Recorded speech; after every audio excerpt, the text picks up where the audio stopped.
Boa tarde, pessoal. Dá quase boa noite. Então, espero que vocês tenham tido um bom evento. Infelizmente, eu não consegui chegar desde cedo. Peço desculpas para quem já acordou desde cedo aqui. Eu cheguei tarde, peguei um pouco de pau de arara, porque eu vim de São Paulo sem ar-condicionado no ônibus. Quente pra caramba aqui em São José. Espero que não caia um temporal agora, que é o que tudo indica. Mas, enfim, terminando mais essa sexta-feira de Black Friday. E vamos tentar agora fechar um pouco esse evento. Meu nome é Fábio Akita, o pessoal me conhece mais pela área de Ruby e de Rails. Imagino que tem aqui um pessoal dividido de Python, de JavaScript. A ideia é que eu vou, obviamente, falar sobre a minha área, que é Ruby on Rails, e explicar um pouquinho mais desse contexto. Acho que vai ser útil para todo mundo. O tema da minha palestra é... Eu coloquei agora como hoje e amanhã Ruby e Rails, não só um, não só outro. Meu nome é Fábio Akita, como eu disse, eu sou da CodeMiner, represento a empresa de São Paulo, que a gente abriu há 2 anos, então a gente está desenvolvendo diversos aplicativos, vou falar 30 segundos aqui rapidamente sobre a empresa. E eu desenvolvo aplicações web, nossa equipe desenvolve aplicações web, lá em São Paulo, lá em Natal, lá em Fortaleza, em Porto Alegre, são escritórios que a gente abriu nos últimos 2 anos para desenvolvimento de aplicações, não de hot sites, não de campanhas, não de agência, nem também de software de licitação de governo, nem nada disso. É uma coisa bem específica em torno do que é o assunto hoje o principal assunto hoje dessa conferência também. Então a gente desenvolve desde e-commerce, desenvolvemos vários deles, solução completa, desde plataformas de e-learning, plataformas de comunidade, ONGs, clientes pequenos, clientes grandes, conhecidos, marcas nacionais, muitas marcas grandes e internacionais. E nesses últimos 2 anos a gente entregou pelo menos uns 30, mais de quase 40 projetos em termos de aplicações web.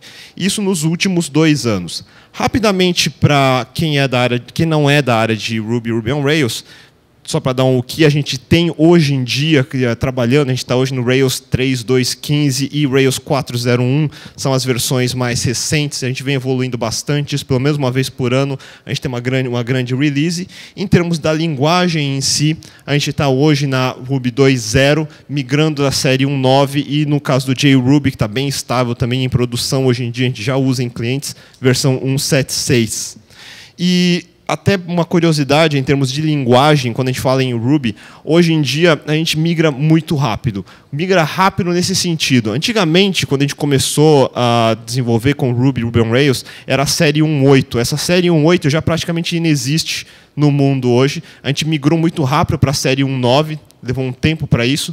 Hoje a 1.9, se juntar aqui o verde aqui embaixo, é a dominante, mas a 2.0, que basicamente saiu ano passado, já é 1/3 de todos os projetos que a gente desenvolve. Então, essa é uma comunidade de desenvolvimento que adota bem rápido as coisas novas, a gente não fica muito tempo explorando as coisas antigas. E, nesse meio tempo, de acordo, pelo menos, com o que tem cadastrado no site builtwith.com, pelo menos 500 mil de sites que se tem cadastro que são desenvolvidos hoje em Ruby e Ruby on Rails. O que me leva a lembrar de uma coisa. Essa palestra, eu estava pensando nesse assunto mais para o ano que vem, mas eu vou adiantar, já que vai ser, acho que provavelmente a última palestra minha desse ano, então já vai ser um preview, teaser, de que ano que vem, nem parece tanto tempo, em julho, a gente vai fazer 10 anos de Ruby on Rails. Já se passou uma década, então a gente já está há uma década trabalhando com essas tecnologias em torno de Ruby on Rails, coisa que pré-2004 ninguém nunca ia imaginar, e hoje a gente já está quase com 10 anos. Eu, pessoalmente, já estou praticamente há 8 anos trabalhando nisso também. E mais interessante do que isso, em 2004, quando o David Heinemeier Hansson começou, era só um produto dele. Quando todas as conferências iniciaram, quando as grandes startups começaram a utilizar, experimentar, usar todas as tecnologias que basicamente eram muito instáveis, eram muito experimentais, não se tinha nada para se desenvolver, era muito insípido ainda. E a pergunta que se tinha naquela época é: será que vai para frente? Será que a gente vai conseguir desenvolver coisas decentes com isso? Vai faltar bibliotecas que eu preciso? Vai faltar gente? Vai faltar oportunidade? Como é que isso vai se desenrolar? É o que acontece com qualquer nova tecnologia, em particular em 2004, essa era uma preocupação grande, 2005, 2006. E o que eu posso dizer hoje, felizmente, é que a gente ganhou.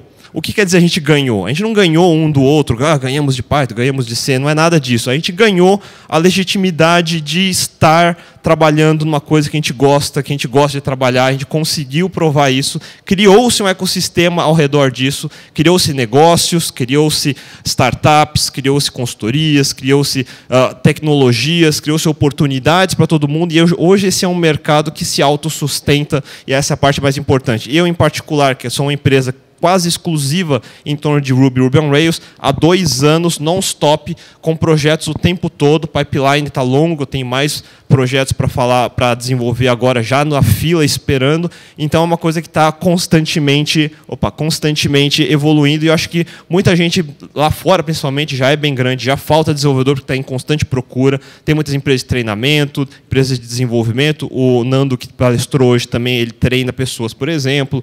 Então, é um mercado que evoluiu bastante nesse sentido. E desde os últimos 10 anos, desenvolveram-se diversos grandes nomes que hoje vocês reconhecem, talvez só pelo nome, talvez não pela tecnologia. Poucos sabem, por exemplo, que o Waze tem Ruby por baixo dele, poucos sabem que o SlideShare tem Ruby embaixo dele, ou Fab, ou, enfim, diversos grandes nomes. E naquela época, no começo de tudo, então falar um pouco dessa gênese, para vocês entenderem um pouco o que significa esse mundo de Ruby on Rails, o que significou nessa época para quem começou também. E a primeira grande palavra é que a gente foi bastante subestimado, foi extremamente subestimado. Você vai ter que lembrar que as grandes linguagens da época, que eram, teoricamente, as enterprise e mais reconhecidas, etc., tinham todas por trás uma grande empresa, por exemplo, a Sun, por exemplo, a Microsoft. E a gente estava começando bem pequeno mesmo. Era uma empresa de Chicago desenvolvendo um produto e espalhando para o resto do mundo que talvez seja uma alternativa viável. E essa ideia se espalhou bem. Mas o medo que se tinha, será que isso é mais uma bolha? A gente está fazendo muito hype, daqui a pouco isso vai estourar, onde isso vai parar e assim por diante. A gente vive em bolhas, na verdade. Naquela época isso era mais real ainda, porque 2004 a gente estava se recuperando ainda do Bubble Crash de 2001. Então, eu participei de 2001, por exemplo, foi uma loucura geral. Muita gente, eu paguei algumas luzes naquela época, então fui o último a sair.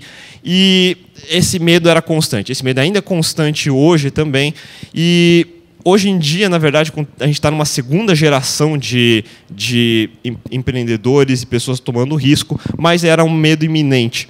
E o que a gente conseguiu colocar naquela época foram alguns princípios básicos. Foi seguir em frente, independente do que era o chão bem frágil. Mais do que isso, era o entendimento de que a gente conseguia fazer o que a gente estava se propondo a fazer. E isso não era uma aposta aleatória. Então, coloque-se de passagem que essa é uma parte interessante. No fundo, a comunidade Ruby, ela não deixa de ser um herdeiro legítimo do mundo Java. Então, no fundo, os primeiros rubistas eram pessoas, programadores muito experientes que vieram dos anos 90, testando software, testando formas de trabalhar. E outra coisa que foi muito importante, que a gente não pensou numa única forma de desenvolver as coisas. Então, existia uma empresa, mas essa uma empresa não definiu a forma de se trabalhar, ou o criador da linguagem, ou o criador do framework. Então, esse foi um começo que foi bastante diverso, porque a gente conseguiu colocar várias coisas em teste e elas foram se provando com o tempo, não só porque algum comitê disse que essa é a forma correta, mas porque o mercado como um todo, consumindo esses produtos, definiu que isso tinha valor ou não. E um tema que é recorrente nas minhas palestras, para quem já assiste há alguns anos, é esse gráfico aqui. E eu vou colocar isso daqui, isso aqui é a única coisa que você tem que lembrar no final para qualquer outro assunto. Esse gráfico é uma distribuição de Pareto. E isso aqui é importante por causa do seguinte: qualquer coisa que você faça em qualquer mercado, qualquer atividade que não seja controlada em laboratório vai ter esse comportamento. Esse comportamento que você conhece hoje em dia como listas top 10, top 100, top 1000, Guinness, records, leaderboards. Todo leaderboard tem esse comportamento. Todo mais vendidos tem esse comportamento, todo mais famosos tem esse comportamento, os top 10 vão ser sempre esses aqui, e todo o resto vai estar aqui. Por que isso aqui é importante?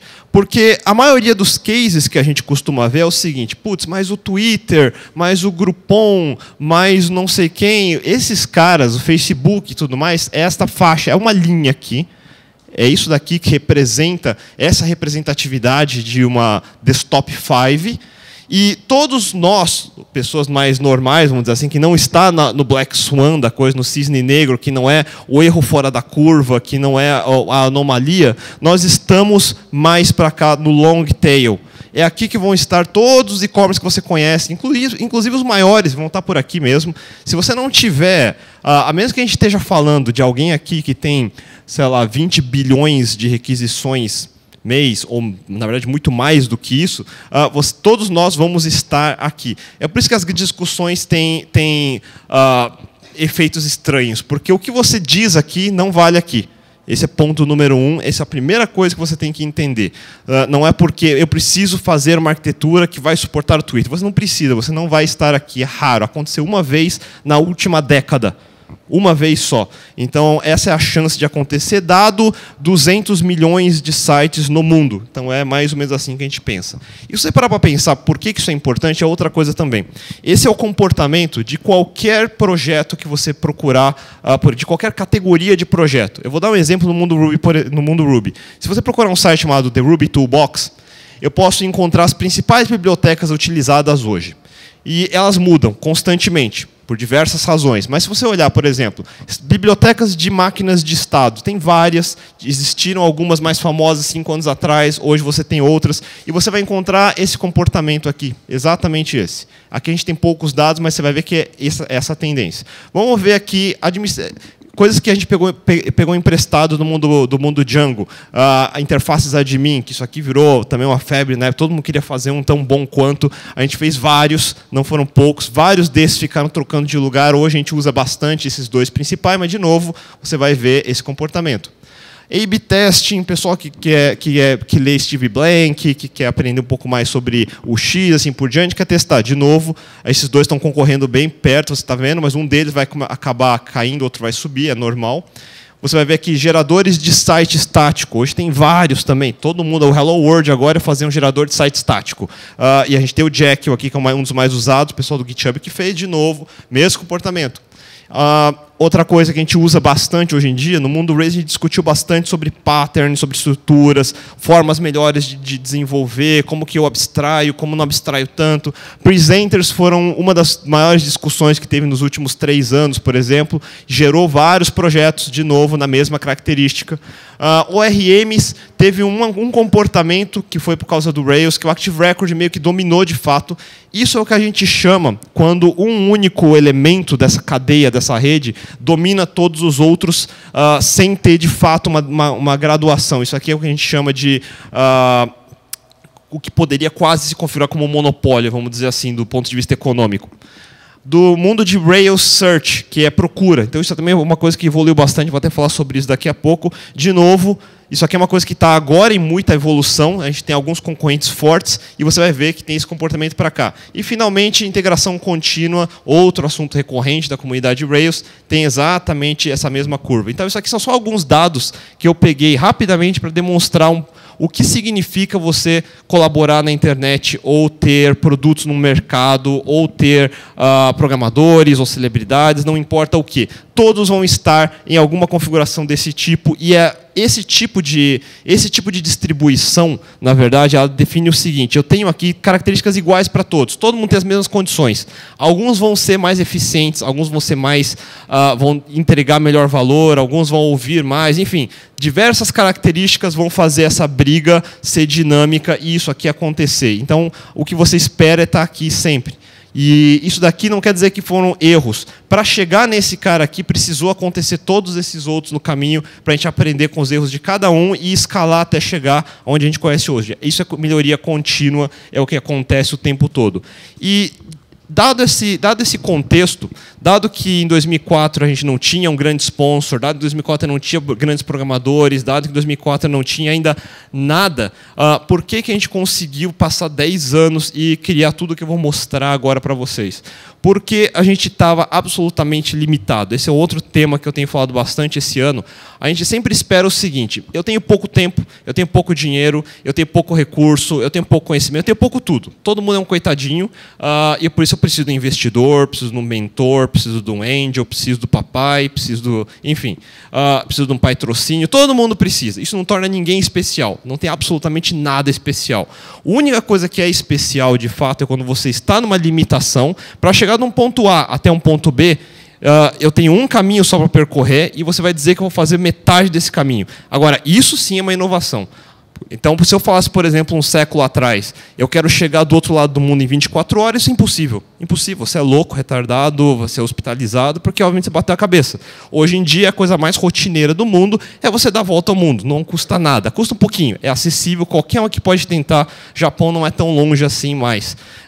Só que isso foi uma inovação. Precisou haver uma disrupção. Era impossível chegar naquele ponto. Impossível é uma restrição. É por isso que inovação nasce de restrições. E isso, na verdade, não é uma ideia nova. Um dos pais da filosofia ocidental, vamos dizer, Platão, já dizia uma frase, você já deve ter ouvido, que a necessidade é a mãe de todas as invenções. E a gente estava exatamente nesse momento. A gente estava num momento onde não tinha nada. Agora, esse nada... Dentro do nada pode haver muita coisa. E havia de fato. Primeiro de tudo, eu já falei, a gente tinha acabado de sair de um crash da internet. E não só isso, a gente estava dando um shift de pensamento em termos de desenvolvimento de software. Em 2001 teve um outro acontecimento também, que começou pequeno, hoje já é mal usado pra caramba, vamos dizer que uma das palavras mais estupradas do mundo de TI hoje em dia, que é Agile. Então, essa palavra é sinônimo de tudo. Hoje em dia, Agile é igual asterisco. Qualquer coisa é Agile. Não sei, é que nem The Secret. Tudo é pensamento positivo, enfim. Não posso fazer nada. Vamos resolver as coisas, Agile. Quero emagrecer, Agile também. Eu vou inventar Agile Diet. Mas agora, por que isso é interessante? Agora vamos falar sério. Todos nós somos programadores, felizmente. Imagino que todos aqui estejam trabalhando nessa área. O que é interessante nessa época é que esses caras de barba branca que pararam para pensar no assunto e tentar estruturar, eles não tinham toda a receita ainda naquela época, eles já tinham bons princípios, porque passaram 30 anos fazendo. Quem passa 30 anos fazendo, ou é muito ruim, ou pelo menos conseguiu encontrar formas melhores de trabalhar. Essa que é uma das primeiras coisas a entender. E Agile era uma ideia muito ousada naquela época, em 2001, era extremamente ousado. Vá falar para qualquer empresa de Java em 2001, vou aplicar Extreme Programming, você vai tomar um chute na bunda, porque não funciona, porque isso é coisa de hipster, porque, enfim, N coisas. Nada melhor do que uma comunidade virgem para se inserir novas ideias. E por acaso, e aí de novo é serendipity, não tem um planejamento, não foi mérito de alguém, mas o timing estava correto. Então eu não tinha grandes empresas desenvolvendo grandes softwares, dominando todo o mindset de desenvolvimento, porque a gente tinha acabado de sair de uma crise. A gente tinha essa pequena semente ali dentro e a gente por acaso se juntou com algumas dessas mentes de Agile. David Thomas, Martin Fowler, Brian Merrick, Uncle Bob, todos os grandes. Se você pegar os signatários todos ali dentro, Warren Cunningham, você vai ver que metade deles começou a olhar essa brincadeira chamada Ruby e achou interessante. E eu imagino que em muitos deles, dada a experiência, eles pararam para pensar o seguinte, não só que a linguagem era interessante, mas que era uma experiência interessante porque era uma comunidade virgem. E que tal a gente começar isso mais ou menos do que a gente acha que é certo? Com as grandes características que hoje, imagino que para pelo menos a maioria de vocês, se não utiliza, gostaria de utilizar ou já está tentando, em cada um desses segmentos, vocês tiveram hoje, a palestra do João Moura falou sobre continuous deployment, aliás, deployment sem downtime, você vai falar sobre teste, que é ad nauseam, a gente já falou teste, já estou até cansado de ouvir palestra de teste, a gente fala sobre isso ainda. Todas as características de código de qualidade, Valeriano falou sobre isso hoje, segurança, Nando falou sobre isso hoje. Então, a gente tem os vários temas envolvidos aqui dentro. E esses temas geraram algumas coisas que hoje a gente utiliza. Por exemplo, o que é uma coisa que a gente utiliza hoje no nosso dia a dia de trabalho? Desculpa. Uma ferramenta que nasceu agora, fruto de toda essa evolução. A gente utiliza hoje uma ferramenta chamada Code Climate. Talvez alguns já tenham ouvido falar. Eu vou dizer que essa é uma das 7 maravilhas que a gente já conseguiu criar até hoje. Se você não usou ainda, experimente. Esse aqui é o meu dashboard de projetos em andamento. Isso aqui é uma nota 4, quer dizer, nota máxima. E abaixo disso, enfim, você pode chegar até níveis proibidos para menores de 18 anos de qualidade. Isso existe. Você vai encontrar aqui nesses Fs aqui. Métodos com 1000 linhas, if dentro de if com 10 níveis, variáveis chamada a igual a x, enfim, coisas bonitas, aquela coisa assim que você tem orgulho de mostrar para sua mãe.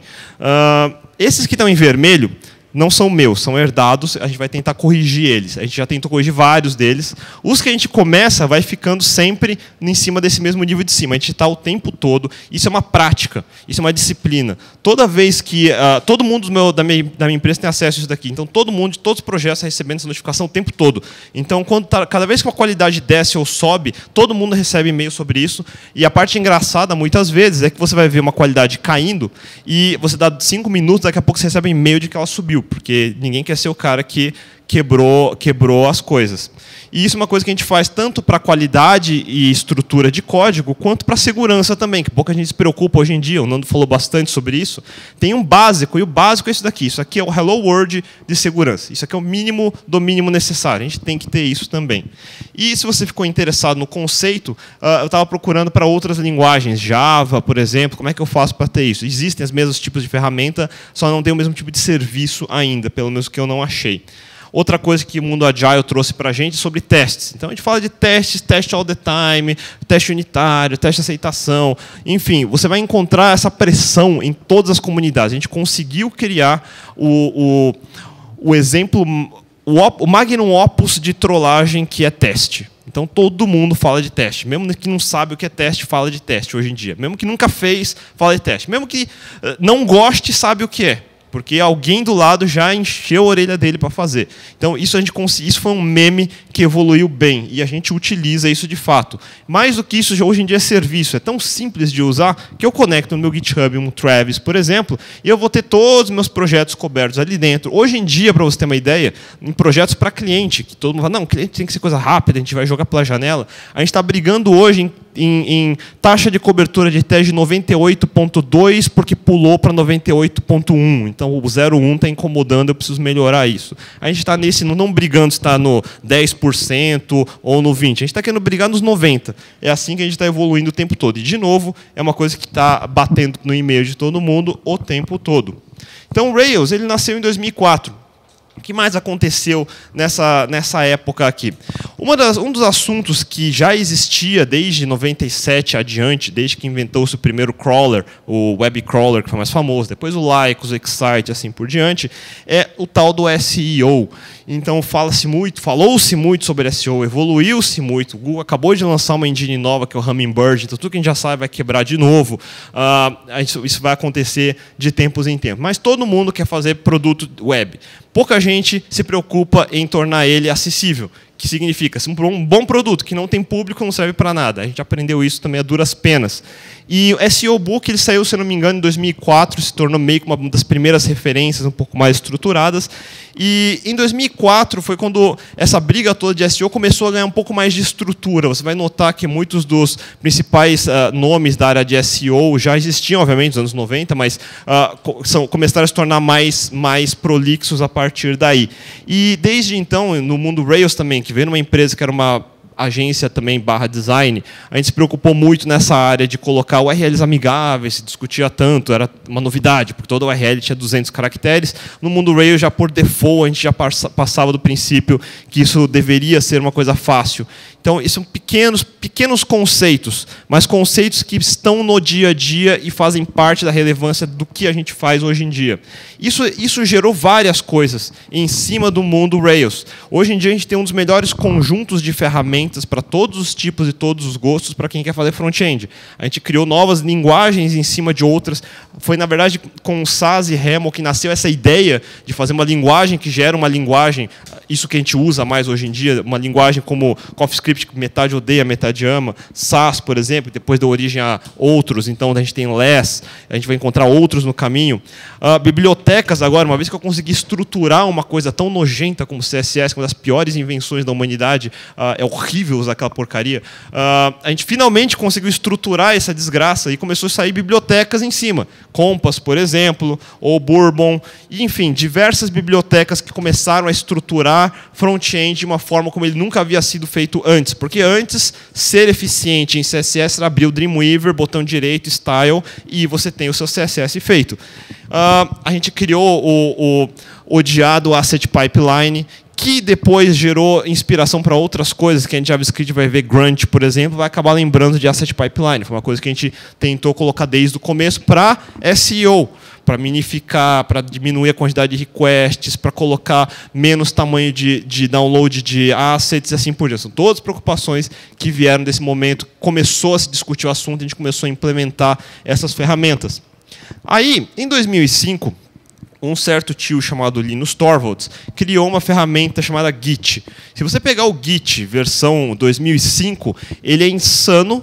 Você precisa ter neurônios fora do lugar para conseguir conectar e fazer sinapses para entender como essa porcaria funciona, porque era uma época que não existia nem o que a gente chama hoje em dia de comandos porcelain, que são os comandos maiores, tudo comando low level. Faz de conta, vamos dizer assim, um exemplo bem tosco, que você está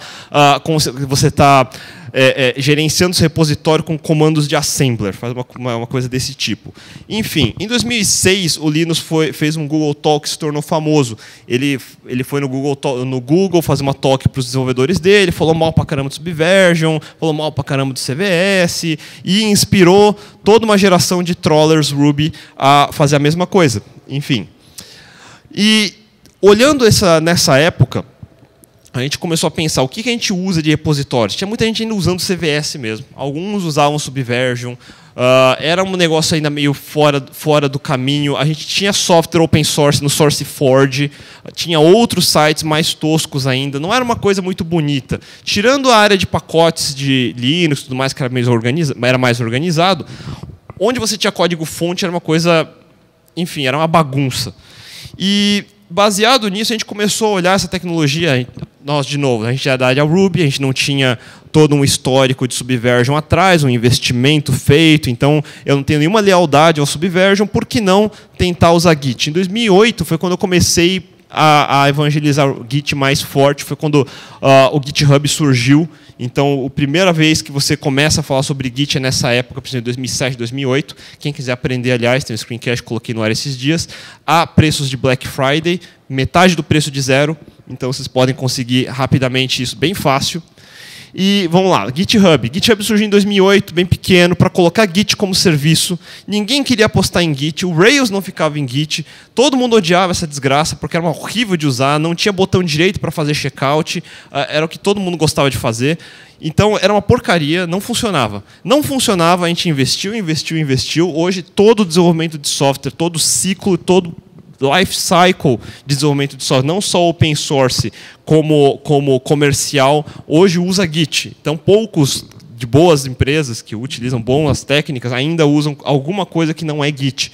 E mesmo o GitHub, se você achar ele caro, porque ele não é exatamente barato e não é mesmo, já existem outras alternativas. A gente criou um ecossistema em torno de Git. Esse aqui é um outro exemplo. Tem open source também. Você pode baixar, instalar, customizar como quiser. E se você for bem preguiçoso mesmo, você pode baixar já uma virtual machine pré-instalada, joga na Amazon, está funcionando. Funciona também. Então a gente já criou para todos os tamanhos, todos os gostos e todas as habilidades. Tudo funciona aqui.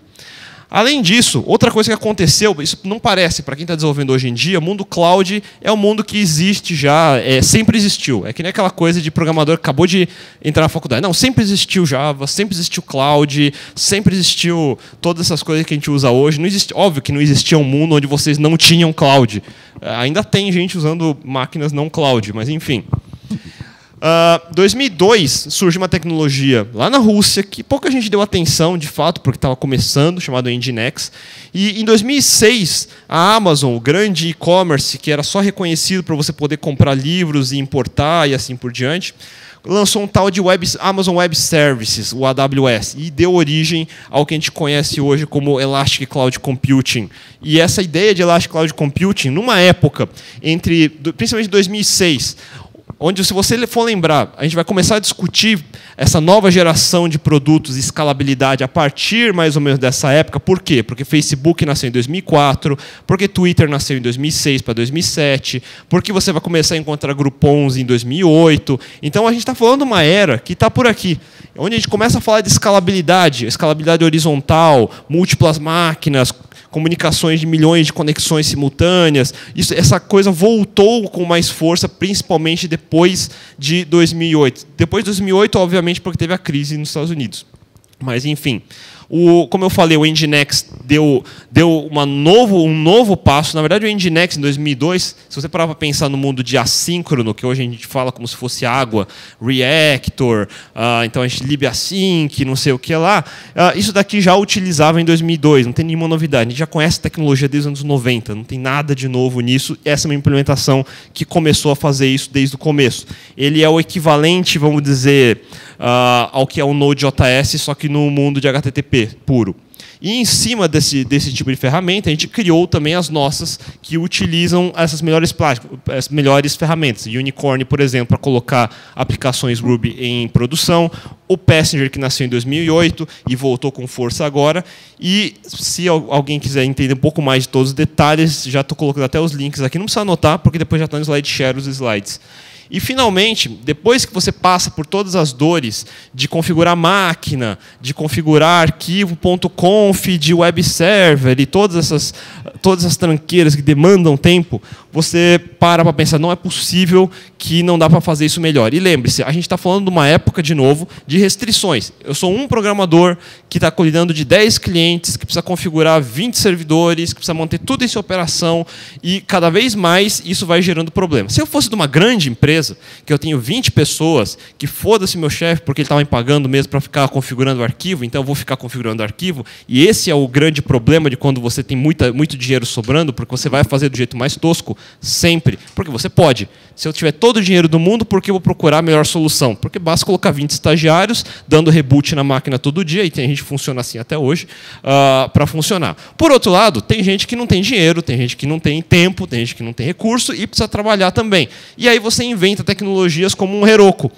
que hoje em dia é uma das melhores formas de colocar aqueles aplicativos que eu mostrei naquela curva, daquela metade para cá, não dessa metade de cima aqui, aquela curva ali embaixo, é o melhor lugar. Eu vou jogar ali dentro, ele vai ter todos os serviços que eu preciso, de cache a banco de dados, a analytics, a monitoramento em real time, de novo, para todos os tamanhos de bolso que você imaginar. E tamanhos de bolso, de novo, Heroku também não é barato. Se eu colocar 30 servidores ali dentro, vai me custar algum dinheiro que, para empresas que estão faturando $1.000, teoricamente, não deveria ser muito. E não é mesmo, eu já tenho clientes que estão rodando em cima desses números. Agora, beleza. E o que mais eu tenho? Então, o Heroku vai dominar tudo, o preço dele vai subir sempre, porque ele é o melhor de todos. E essa outra vantagem que a gente tem, a gente nunca parou na melhor opção. A gente quer a melhor da melhor. Então, outras empresas começaram a desenvolver em cima de plataformas das ideias colocadas no Heroku. Uma delas é o Red Hat, que tem o OpenShift. O OpenShift, se você abrir no GitHub, é um conjunto de bibliotecas Ruby e outras coisas também, mas, de novo, inspirado nos trabalhos de cloud computing mais recentes. Cloud Foundry, que é da VMware, também, de novo, VMware. Então, os grandes nomes estão em cima disso. E Cloud Foundry, também desenvolvido usando as best practices, tecnologias que a gente desenvolveu na comunidade Ruby. Produtos já criados em cima do Cloud Foundry, AppFog é um exemplo deles. Ele é um cloud à la Heroku, construído em cima do Cloud Foundry, então é um exemplo de como você pode fazer isso. E por baixo de tudo isso, a gente criou ferramentas e vieram evoluindo. Então, desde 2006, de novo, quando surgiu a Amazon, quando surgiu máquinas virtuais com APIs, onde eu poderia dar um comando e uma máquina aparecia, eu dava outro comando, a máquina bootava, eu comecei a poder automatizar a minha infraestrutura e tratar hardware como software. e isso aconteceu com projetos que já existiam, como Puppet, e novos como Chef. Chef, hoje, que é a engine que roda por trás de produtos da própria Amazon, como o OpsWorks. Então, OpsWorks ele é uma interface web onde eu defino, eu quero 70 máquinas que vão estar segunda a sexta desse jeito, sábado e domingo desse outro, que vão botar desse jeito, que vão conectar no load balancer tal, no storage tal, com um banco de dados tal, no meu RDS, com o meu SQS, enfim, com todas as ferramentas da Amazon, eu orquestro em cima do OpsWorks. Eu faço uma receita em Ruby e agora eu dou um deploy, ele vai fazer o deployment das minhas 100 máquinas da forma como eu disser que ele tem que fazer. É isso que a Amazon está oferecendo agora com o OpsWorks, que por baixo dele utiliza Chef. Então, no mundo de infraestrutura, hoje em dia, no mundo cloud de infraestrutura, não em toda ela, mas nesse mundo em particular, esse foi uma das áreas que mais evoluiu. Por que evoluiu? Porque a gente foi massacrado, principalmente em 2006, 2007, quando o Twitter caía e era feito em Rails, não escala porcaria. Então, não escala mesmo, era uma desgraça, era lento, era horrível, dava pau. Então, a gente tomou isso como uma ofensa pessoal e o resultado é que a gente começou a criar infraestrutura de cloud para resolver todo esse problema. Agora a gente tem as ferramentas para fazer isso, monitoramento real-time, infraestrutura de alta escalabilidade e a influência em todas as novas ferramentas que aparecem nessa área. Aí a gente vai dar um fast forward para 2007, que teve provavelmente a maior disrupção dessa última década, que foi nessa nossa área, obviamente, que foi o lançamento do iPhone em 2007. Esse lançamento, em particular, mudou tudo. Mudou completamente a forma como a gente trabalha, como a gente se comunica. Existe até aquela foto famosa em 2005. Então, isso era 2005, isso é 2013. Isso mudou tudo. Duvido que tenha alguém aqui. Duvido não, alguém deve ter. Deve sempre ter um que quebra a estatística, que não tem um smartphone. Deve ter. Quem que não tem smartphone? Tem. Ah, não, agora vocês estão de sacanagem. Então, aí nessa área também, essa parte é interessante. Uma das características de começar com pouco recurso é que você tem que escolher as batalhas que você vai enfrentar. Porque você não tem dinheiro sobrando. Eu não sou a Microsoft, eu não posso investir em todas as áreas possíveis. Então, a gente escolheu muito bem, dado o mercado, principalmente. O mercado é o melhor termômetro do que você vai fazer ou não vai fazer. A gente não faz simplesmente porque eu nasci, tive uma ideia, vou fazer, porque é legal. Pode acontecer, mas normalmente não vai muito para frente. No mundo iOS em particular, a gente já começou a aprender o que significa desenvolver mobile. A gente não existia. A gente tinha Spock em Star Trek e olhe lá. O que significa um aplicativo mobile? É um aplicativo que é um second screen de uma aplicação web. É um aplicativo que é único, monolítico, funciona só lá. É uma integração entre duas coisas. É uma coisa offline, uma coisa online. O que acontece? Foram evoluindo versões, foram evoluindo práticas, foram evoluindo tecnologias. E hoje em dia, no mínimo, a gente já sabe algumas coisas que caracterizam a maioria, de novo, naquela curva, se eu fosse mostrar aqui, aquela maioria de aplicativos, o que todos eles têm? Todos eles têm cadastro de usuário e login, com integração com Twitter e Facebook, é padrão. Todo mundo vai gravar algum dado e sincronizar, é padrão. Todo mundo vai receber uma notificação, vai aparecer uma notificação, abrir o aplicativo, padrão também. Então, todo esse tipo de coisa está sendo feito repetidas e repetidas vezes para aplicações que são muito parecidas entre si e criou-se tecnologias para fazer isso funcionar. Um exemplo é o Parse. Parse talvez seja um dos mais conhecidos. Então, esse aqui, só que ele custa, de novo, mas se você ganha dinheiro, isso aqui não é nada, então vamos dizer que $200 para quem ganha dinheiro não é nada, mas você pode começar a desenvolver, e você é um desenvolvedor iOS, não sei desenvolver back-end, posso usar alguma coisa como Parse. Parse, que também, de novo, é uma plataforma desenvolvida em Rails, o pessoal da comunidade Rails começou a desenvolver esse tipo de coisa, e em paralelo, de novo, a gente não se contenta com uma opção só, desenvolveu, a Haneli deve ter falado sobre isso, que foi o Helios. Helios é um dos projetos que faz mais ou menos a mesma coisa que o Parse faz, obviamente um pouco menos, porque ele não tem um investimento maior em cima, mas para quem quer ter alguma solução in-house, mais controlada, que você quer mexer no código e mexer um pouco mais, você tem o Helios para trabalhar. Então veja a gravação da página da Haneli, que ela deve ter falado sobre isso. E, não só isso, vamos fazer mobile em Ruby. Essa ideia também foi evoluindo, tiveram várias versões, várias tentativas, até que hoje a gente tem uma plataforma que é viável para isso, e hoje você vai encontrar bons aplicativos com boas ferramentas escritas em Ruby que vão compilar nativo em aplicações de iOS. A gente evoluiu para essa direção também. Mais do que isso, de novo, a gente é preocupado com todo o ciclo de desenvolvimento. Não é simplesmente jogar código no meio do caminho e colocar no ar. Não é assim que se desenvolve código, é assim que se desenvolve um lixo. Então, a gente tem que parar para pensar em organizar esse tipo de coisa. Como é que eu vou testar em Objective-C? Como é que eu vou fazer deployment contínuo? Como é que eu vou fazer integração contínua dessa desgraça? Como é que eu vou reaproveitar código? E se reaproveitar, como é que eu vou checar dependência, ver se a nova versão não conflita com a anterior e coisas do tipo? Surge, de novo, um projeto que, se você é desenvolvedor iOS, deve conhecer, chamado CocoaPods. Alguém aqui desenvolve iOS?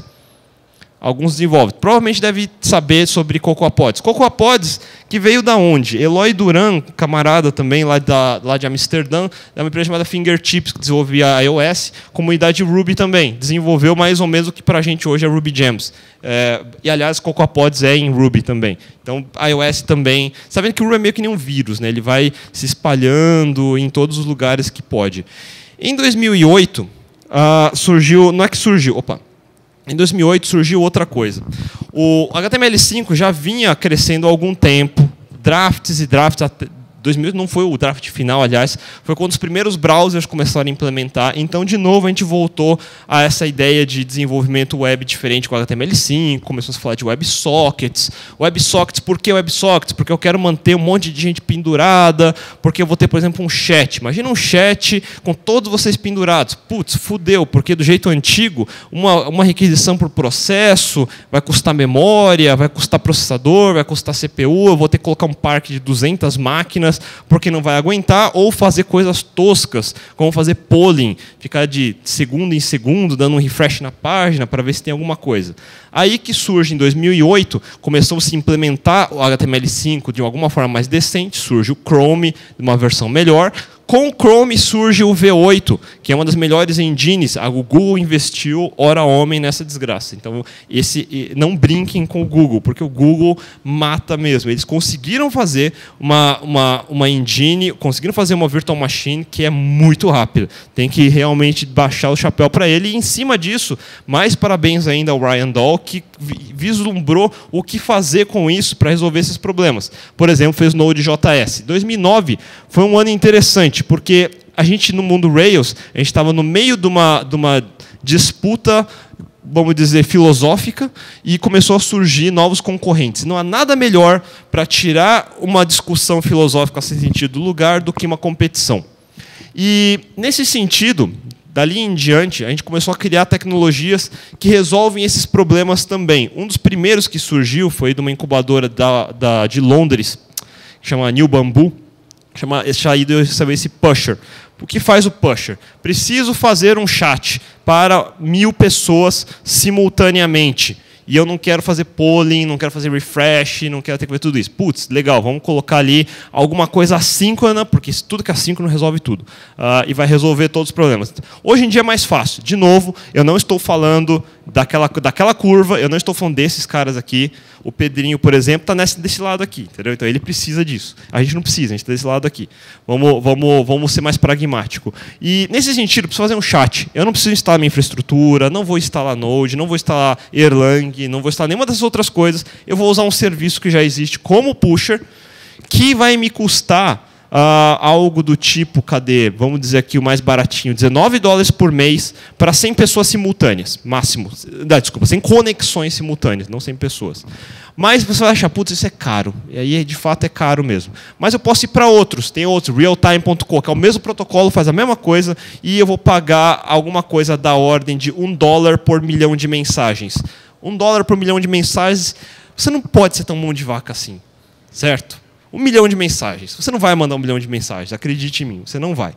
E isso resolve o problema de mensagens assim. Então, o use case de chat está resolvido. Além disso, a gente tem outras coisas a resolver. Vamos fazer tarefas que são feitas em background. Então, filas. Filas é um assunto que a gente conhece há muito tempo. Todos os bancos passaram por essa dor de cabeça para poder fazer transferência no mesmo dia. E filas evoluíram bastante. No mundo Ruby, a gente começou aos poucos também. A gente apanhou bastante, porque o pessoal não aprendeu com o passado ali. E a gente chegou numa terceira versão, usando uma coisa chamada Celluloid. Celluloid pensa bem a grosso modo, não é isso exatamente, mas bem a grosso modo, pensa Node para Ruby, como se fosse. E em cima disso, isso aqui é a engine por baixo, a gente criou ferramentas em cima. O que a gente mais usa hoje é um chamado Sidekick. Então, quero fazer tarefas assíncronas. Vou jogar no Sidekick. Pronto, é uma linha para fazer isso, é um método perform. Para a maioria das aplicações, você acabou de resolver o problema, era isso que você precisava. Agora, o que eu estava falando aqui no meio do caminho, então a gente estava sofrendo uma discussão filosófica. A discussão era, a gente tinha Rails cresceu até um ponto, estava difícil de manter aquela desgraça, o código era uma bosta mesmo. Cada vez mais ia se criando bloat em cima, e aí surgiu o Merby para tentar desbancar o Rails. E aí é uma longa discussão, que daria uma outra palestra. Existem várias novelas e dramas que aconteceram nos bastidores de Silicon Valley que foram interessantes. Algumas delas de arrepiar o cabelo. Mas, enfim, o resultado no final, na prática, é que anunciou-se, com 2 anos antes de 2010, 2008 para 2009, que iam unir as duas coisas. E isso de fato aconteceu, o medo é que não desse certo. Em 2010, uniu-se o Merby com o Rails. E com isso a gente evitou um dos maiores problemas de qualquer comunidade em crescimento, chamado fragmentação. Então, fragmentar alguma coisa é um grande problema. Vou explicar por que isso é um problema. Não é possível impedir, porque isso vai acontecer. Toda a comunidade descentralizada vai fragmentar, mas é importante que exista algum atrator que mantenha ela coesa. Porque senão, vou dar um exemplo, isso não é uma crítica negativa, mas é só um fato do que acontece. No mundo PHP, por exemplo, eu tenho WordPress, e eu tenho uma comunidade que é WordPress. É só WordPress. Eu vou fazer plugins em cima, vou fazer temas em cima. É um excelente ecossistema. Mas não é o mesmo ecossistema de Zend, está longe de ser, que não é o mesmo ecossistema de Symfony, também está longe de ser. São todos PHPs, mas não é a mesma comunidade. Alguns vão ter até eventos específicos de WordPress, que não são eventos para o pessoal de Symfony, são coisas completamente separadas. Isso é um acontecimento normal. Só significa que eu vou distribuir esforço em vários lugares, eu vou ter... Enfim, não é a mesma coisa. Imagina para quem contrata pessoas. Eu preciso de um cara de PHP. Essa é a primeira pergunta. Cara de PHP do quê? Aí vai ficar um pouco mais complicado. Então já começa a ficar difícil por aí. Por isso que o mundo .NET ele é mais fácil de vender para o mundo Enterprise, por causa disso. No mundo Java também era. Porque se eu pegar um cara de .NET Web, eu sei qual stack inteira que ele trabalha. Porque é feito, ou vai ser ASP.NET Forms, ou vai ser ASP.NET MVC. Ou vai ser Entity Framework, vai ser SQL Server, vai ser exatamente aquele, e vai ser Visual Studio. É um padrão completo. Não quer dizer que isso é bom, só quer dizer que isso facilita certas coisas. No mundo Rails, hoje em dia, principalmente rubistas no geral, circulam ao redor desse atrator chamado Rails. Então, a stack padrão e as práticas são mais ou menos as mesmas. Eu vou ter alguma coisa ao redor disso, que é o Rails. Eu vou ter as práticas, que é TDD, que é teste de aceitação, que é utilizar estrutura em front-end. Então, eu tenho já algumas estruturas que todo cara de Ruby mais ou menos tem a mesma. Se eu tivesse quebrado em duas comunidades, já ia começar desde o começo a ter esse problema. Provavelmente a gente não teria ido muito longe com isso. E isso aconteceu em 2010, juntou-se as coisas. Hoje tem uma página que descreve esse momento da história. Esse pode ter sido o equivalente nosso ao navio do russo voltando de Cuba antes dele atravessar. Então, a Baía dos Porcos quase aconteceu aqui também. Foi mais ou menos esse o evento que a gente imagina que teria acontecido. Fora isso, uma coisa que a gente não espera. Uma coisa importante, Java.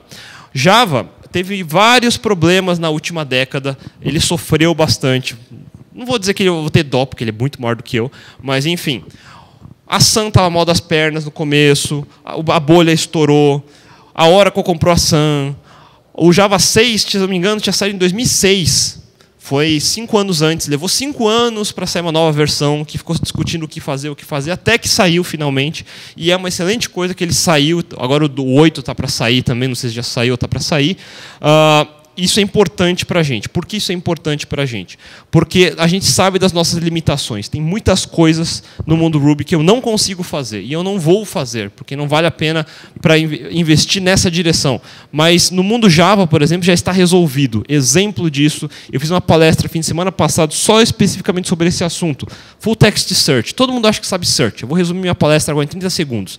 Todo mundo sabe todo mundo sabe o que é search. Vai no Black Friday agora, vai colocar ali no e-commerce o produto que você quer. Se a desgraça do site não tiver com aquela página, tem muitas pessoas, porque ele não sabe escalar, e está aparecendo em lojas americanas, não estamos disponíveis agora. Mas, enfim, digamos que você consiga ir lá e você tentar procurar, você não vai achar nada. Você nunca vai achar aquele produto que você quer. Nunca vai estar na primeira página. Sempre vai estar na página 10. É uma das piores desgraças no mundo do e-commerce hoje em dia. Se chama search. É muito mal feito. É uma porcaria. Os maiores não sabem implementar. É uma desgraça. E eu vou dizer porque é uma desgraça. Porque o exemplo Hello World que a gente tem é SQL-like. SQL-like alguma palavra. Isso não é search. Isso é preguiça. Isso é preguiça das piores ainda. Vou dizer por que não funciona. Porque você não consegue procurar sinônimo. Se eu digitar uma letra errada, eu não vou achar. Se eu quiser achar um nome e eu digitar o nome completo faltando do meio, eu não vou achar também.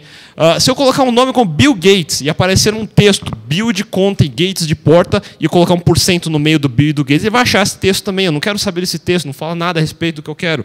É uma porcaria, é uma desgraça. Eu não tenho distância, não tenho proximidade, não tenho relevância, não tenho sugestão, não tenho correção, não tenho nada. Search tem que ter tudo isso, no mínimo. O Hello World Search é ter tudo isso. Então vamos considerar que o resto não é search. E isso dito, esse problema já foi resolvido em 1963. Todos os algoritmos que a gente usa hoje já foram escritos em 63. Em 64 já rodava no mainframe, já conseguia fazer search desse tipo. A gente só reimplementou isso numa biblioteca chamada Lucene em Java. Eu não preciso reimplementar em outra linguagem, já funciona bem. E em cima disso, eu ainda coloquei serviços. Eu distribuo, eu indexo em shards, eu coloco em múltiplos nós, eu jogo em cluster, eu posso jogar no mundo cloud, que funciona bem, chamado Solr e chamado Elasticsearch. Melhor ainda para nós que desenvolvemos aplicações, eu não preciso nem saber disso. Basta saber que existe um serviço chamado WebSolr, chamado Bonsai ou chamado Searchly, dentre outros, que já me oferecem tudo isso. Tudo. E do nosso lado, e também em qualquer linguagem, eu posso usar isso na minha aplicação. E a lição importante é eu não preciso reinventar a roda. Dificilmente eu vou ficar reinventando a roda no que eu não preciso. E esse é um bom exemplo de lugar que eu não preciso reinventar a roda. Então, se você quiser ter particularmente nesse assunto, tem uma palestra só sobre isso, eu poderia ficar aqui falando de índices invertidos, cadeia de Markov, que eu aprendi também, toda a parte estatística é divertido pra caramba. Mas esse exercício eu vou deixar para vocês pegarem nos slides, vai ter algumas continhas ali bem legais. Então, antes de mais nada, Java não é nosso inimigo, nunca foi. Ele é uma das melhores ferramentas que você vai encontrar para diversos assuntos que você precisa tratar, principalmente quando você for falar de infraestrutura, peças que escalam e funcionalidades como, além de full text, que é essa lição número 1, a lição número 2, depois é relevância, depois é recomendação, depois é machine learning. Tudo isso o mundo Java evoluiu. Agradeço a um cara chamado Douglas Cutting, se eu não me engano, que é o presidente da Apache Foundation. E isso tudo dito, toda essa história que passou rapidamente em 10 anos e todas essas coisas que a gente foi gerando, nasceu de uma pequena ideia que era utilizar alguma coisa, isso pode ser Ruby, isso pode ser Python, isso pode ser JavaScript, que eu gosto de usar. E esse eu gosto de usar é absolutamente subjetivo. Naquela época, o eu gosto de usar vem de alguns sujeitos, não é todos. Significa a herança Java dos programadores dos últimos 20, 30 anos, que usaram Smalltalk nos anos 70, que evoluíram para o mundo Java, que entenderam os processos de desenvolvimento de software no que a gente chama hoje de conjunto Agile, que quiseram fazer isso funcionar e existiam barreiras. As barreiras eram muitas, incluindo o mundo Enterprise Java, a bolha de 2001, que estava crescendo e elevou à enésima potência todas as más práticas que a gente colocou nos anos 90 e encontrou um safe haven, vamos dizer assim, um porto seguro, dentro de uma pequena comunidade que queria fazer muito. E uma pequena comunidade que queria fazer direito. Para isso a gente brigou muito. Esse direito também é subjetivo, então cada um vai achar certo uma coisa, mas uma coisa é importante, e esse é o principal recado. E isso foi uma das poucas coisas, vamos dizer assim, que eu ainda repito do criador original do Rails, que é o David Hanson, porque esse eu acho que é o principal conceito, que limites, restrições são as melhores coisas para se inovar em qualquer lugar. Então, se você for lembrar em Rails, na velha versão 1.1, 1.2, isso foi 2006, 2007, foi a primeira vez que a gente foi falar sobre APIs REST. Qual era a melhor forma de fazer APIs, como usar os verbos, tudo que a gente hoje conhece como, isso é o normal. É absolutamente trivial saber, é intuitivo que uma API tem que ser REST. Não era intuitivo, era absolutamente não intuitivo fazer uma API REST. Hoje, todo mundo, em todos os lugares, faz API REST, e isso foi uma das primeiras brigas que a gente teve na versão Rails 1.2. A gente escolheu bem algumas brigas, foi isso que eu estou dizendo. E mais do que isso, a gente limitou coisas, nos forçamos a limitar coisas para, a partir daí, gerar todos esses serviços e essas ideias que a gente implementou em cada uma das áreas de desenvolvimento que a gente passou. A gente não se centrou em um único lugar e resolver um único problema, ou simplesmente esse não é o meu problema. A gente se meteu em todas as áreas. Então, se você procurar, por exemplo, no Bower, que é parecido com o Ruby Gems, que é parecido com o Bundle, você vai encontrar o YCats, que é desenvolvedor desde a época antiga do Rails. Ele está lá também se metendo. No mundo iOS, está lá o Eloy se metendo. Está todo mundo se metendo em todos os lugares. A gente é um vírus, a gente coloca tentáculos em todos os lugares. Se você olhar PHP Composer, eu imagino que deve ter um rubista no meio do caminho também. Deve ter. Enfim, e mais do que isso, de não ter recursos, não ter uma nave-mãe direcionando, não ter uma grande empresa puxando as rédeas, e está dentro desse ciclo de mercados sustentáveis. A gente não foi sustentado por doação, a gente não foi sustentado por pai crédito ou qualquer coisa do tipo. Isso foram basicamente empresas surgindo e criando tecnologias para suprir as suas próprias necessidades. E a partir daí se criou todo esse ecossistema. E mais do que isso ainda, o tempo todo sendo baleado, sendo pressionado por todos os lados. Então todo mundo o tempo todo bateu em todos os lugares, e a resposta foi simples: vamos resolver cada um dos problemas que a gente precisa. Performance a gente resolveu, escalabilidade a gente resolveu, formas de desenvolver a gente resolveu, ciclos de desenvolvimento a gente resolveu, qualidade de código a gente resolveu, implementar as práticas ágeis conforme se acreditava que deveria implementar, a gente resolveu também. Então, a principal ideia é que a gente não surgiu do nada por acidente. Foram muitos cenários e timings que deram certo, mas foram também muita herança de conhecimento que a gente aprendeu nos últimos 30 anos, que foram construídas em cima de uma comunidade que se impôs a colocar as melhores práticas, e não só vamos fazer esse código porque ele é bonitinho e acendi uma lâmpada e agora funciona. Não é assim que as coisas funcionam. Eu tenho um negócio para lidar, eu preciso entregar isso de fato, meu usuário não vai querer aparecer com uma página de erro 500, nem uma página de desculpa, porque isso não é nada bonitinho, aparecer no e-commerce grande, não posso te atender agora porque eu não sei fazer escalabilidade. Então, todas essas ideias a gente de fato apanhou por 10 anos e a gente conseguiu agora chegar nesse ponto. Dito isso, eu coloquei o hoje e o amanhã.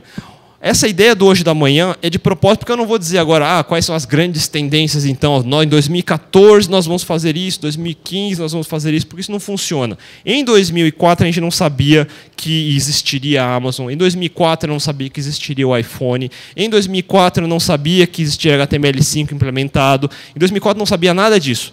Não sabendo isso, eu só posso tomar decisões baseadas no que eu sei hoje. E o que eu sei hoje é muito pouco, não tem quase nada acontecendo de fato que é disruptivo. Smart TV, wearable gears, 3D printing, são algumas dos gimmicks, gizmos que apareceram nos últimos tempos, ainda nada tão grande. Xbox One acabou de sair, PS4 acabou de sair, enfim.